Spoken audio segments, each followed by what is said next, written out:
Green Lantern War Journal, issue 7, Philip Kennedy Johnson writing with Montos on the art.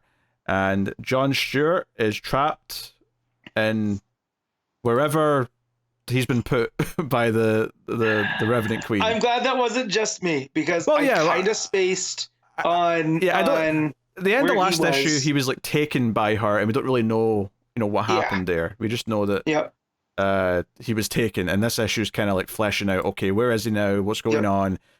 And advancing that stuff. And it is somewhat interesting what we're doing here. It does feel like Johnson's, building a lot of mythology stuff. Montos's art, again, is fantastic. That first page where it's like the sort of purple skull above the because that's the thing. The Queen's like, hey, I'm going to like take everything you love. Like everyone you care about is going to be undone. That's the word that's used.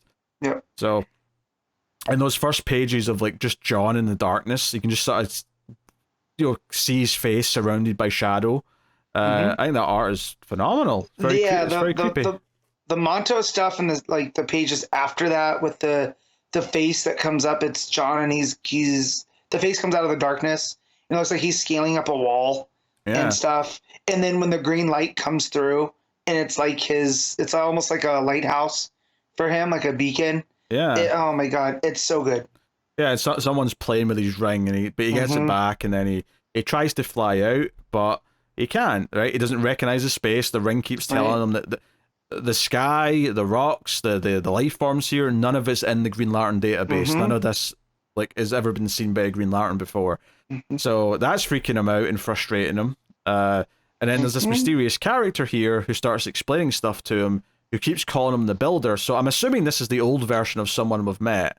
He knows him from one of the other timelines, you would assume. Possibly. Is this maybe an old man shepherd or something, perhaps? Maybe. The other lantern? Maybe. I could see that. Because he also calls him Builder, so that could be the hint. Well, because you're talking about the old guy that he meets with the beard. He says his name's Bailavok, and I just know that Shepard's name that's like his actual name. So unless this is an assumed name this guy's going by. But yeah, maybe. It felt like, this could turn out to be someone if they want to go down that route. Yeah. I definitely think it's someone that we're going to meet, and because this place seems outside of time, right? Because he says, I'm off the map.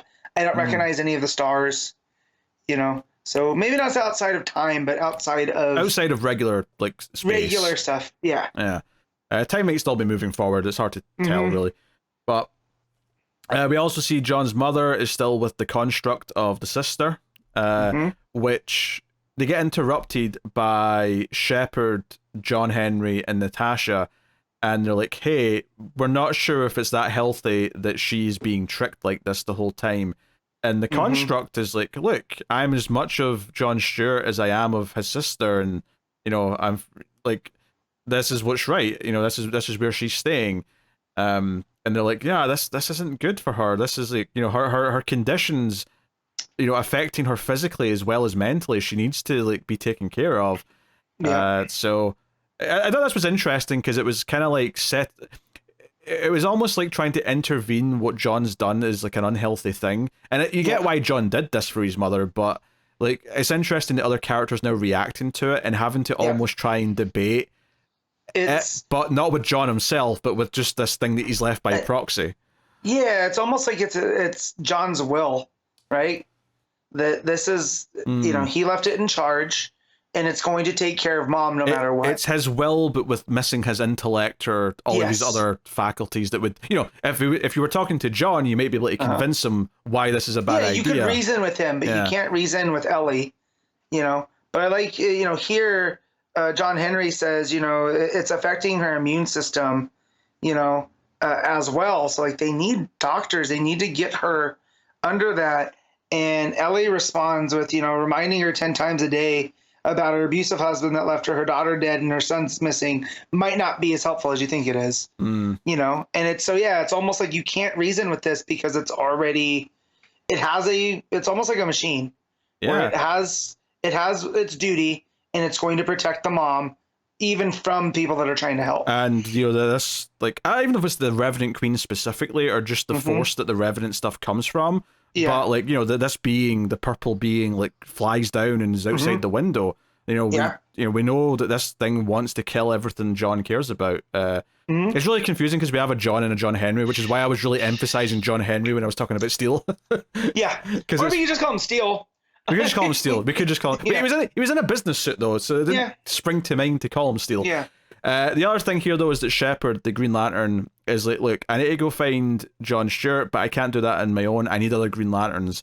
And it's implied here, he shows a construct of like a Green Lantern that John trusts. So you're probably happy to see that he's going to go and try and recruit Green Lantern. Green Lantern. Big week to be a Guy Gardner fan. So that sets up maybe the plan to come and help John from back on Earth. Meanwhile, though, John's in this like space. The Dark Star is like up in the sky. And something's coming through. There's other aliens that have been here for so long. They're just kind of deteriorating into like the same form. John tries to leave. He tries to fly out, but there's like almost like a anti-gravity like force field or something that just kind of beams him back when he goes too far. He just sort of bounces off like it's like you're playing like air hockey or something, and he's hit the edge. So yeah, but these aliens are all like getting weapons ready, like they're preparing for war. So basically this being comes in at the end and it says next time Star Shroud was the name of it. But we get this big thing with like a big helmet on with horns. It's very purple, lots of purple and black. Even has little tusks, I'm noticing, at the side of the mouth.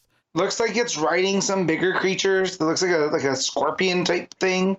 Yeah, it felt like it was getting into this territory because John wants to leave, and then this other person here, this old man, Vok, whatever his name was, he is like, hey, like, you're struggling with this idea that you want to be home right now and doing other things, but you're actually a soldier, and where you're needed, you're a warrior, was the exact word to be precise, and where you're needed is here. This is just beginning, and this is a battle for the whole universe. So, you need to be here to fight this. So I think it's sort of getting into this idea that, he is, military, and the idea that he is needed for the fight, even though he wants to be back home with his loved ones.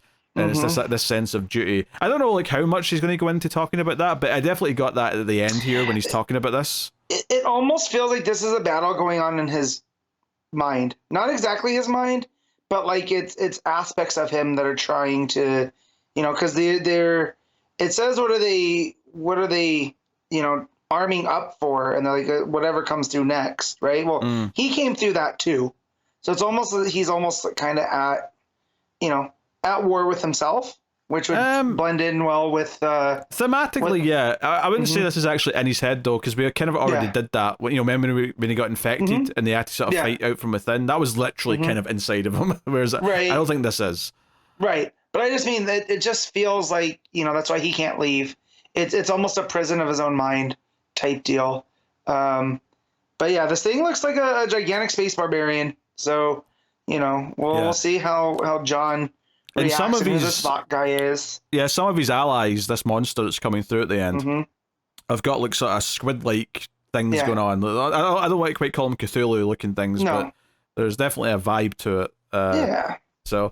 yeah, very curious. Like, it's funny. Like, I feel like this book's been really enjoyable. The art's been really, really good. But it always keeps me on my toes because I feel like it's introducing a lot of new things, and it's almost alien in comic books to have nothing but new because so much of it usually is. Well, but it's also playing on stuff that we're familiar with John Stewart, at least. Like, the idea of him calling him the Builder, right?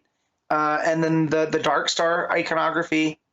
It's just that Johnson's doing new things with those ideas. Yeah, that's what I'm saying, though. So much of comic books are usually just relying on bringing back a villain you already know, or bringing back a concept we already know about a character. This feels like it's mostly new stuff, and it's been kind of like teased out as he's introducing it. So I'll be very curious to go back and read this again once the full shape of everything he's introducing is there.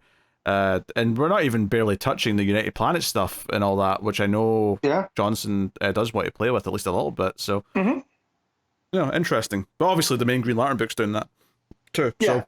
right now. All right, what are you giving Green Lantern War Journal? I'm gonna give this an 8.5.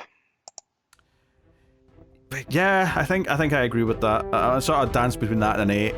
But yeah, I think I'll go with 8.5 as well. It's definitely one of the more interesting books I think we're doing. monthly right now.